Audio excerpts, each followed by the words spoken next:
আজকে আমি জলপার আচার বানাচ্ছি দুই পদের। একটি হচ্ছে সরিষার তেল মশলা সব কিছু দিয়ে,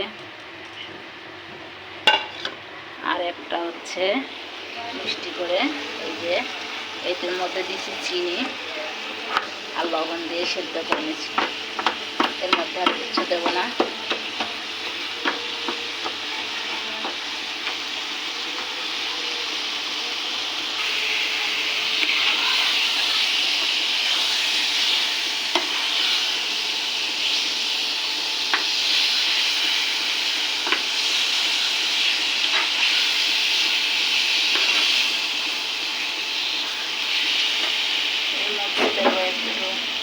মশলা এবং একটু কালারের জন্য দিয়ে দিলাম হালকা একটু হলুদ, কালারটা সুন্দর হয়।